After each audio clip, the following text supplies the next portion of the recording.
So in terms of fasting or depriving the body and the purificational techniques. Yeah. Right, refining the body, right? Really trying to bring out the true spiritual essence in the individual. Yeah, it's an ordeal. Right? Deprivation up to a point, reasonable scientific sort of abstinence is highly recommended. Under supervision initially, in a group, community, at a retreat, or with natives who live that particular life, no problem. It's good. You learn a lot about yourself, and so on. Right. And so, but it's really about your karma. So it's easy to make a choice. Say, oh, I want to be an adept of some sort, or I want to become a yogi, right? Because it's like the good life, right? And closer to God and so on and so forth. But you have to have the karma to do it. A lot of people had the aspiration to enter a certain level of mastery. They wanted it. They knew for themselves that that's where they needed to be, free of all these sort of tendencies, programs, and behaviors, say, compulsions, neuroses, and so on. They had a sense about it, but they, didn't have the karma. So they'd start out many times differently, but they couldn't complete it. They couldn't get to that point where it was over. And then, the final sort of embrace of the heart occurred for them. And then they were free of everybody and everything, and thereafter free to engage the world and offer service as needed, selflessly. So then it's karma. Sometimes family karma stands in the way, sometimes social karma stands in the way, sometimes marriage karma stands in the way, sometimes family karma stands in the way.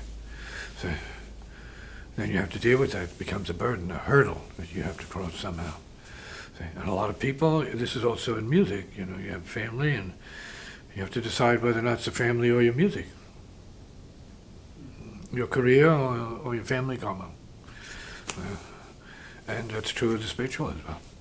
You got to make the choices that it's either for you, and you go for you first, self first, and then you want to accomplish something, and then that's what the benefit is that you bring to your family. You say, no, I took off from the family, I left the family, went on my own trip, made the money, made the success that I needed, now I come back to the family. Sometimes it works that way, sometimes it doesn't. Okay. And sometimes people have suffering and they feel it's the worst thing. They have a hardship life. And, it never occurs to them that that's the divine life. That God is right there with you. It's right there. And the worst is the best. See? The heart, the light is in the worst.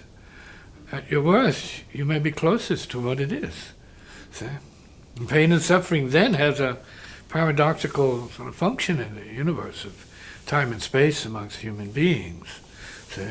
So, you're having a hard time. Well, there are people having a harder time.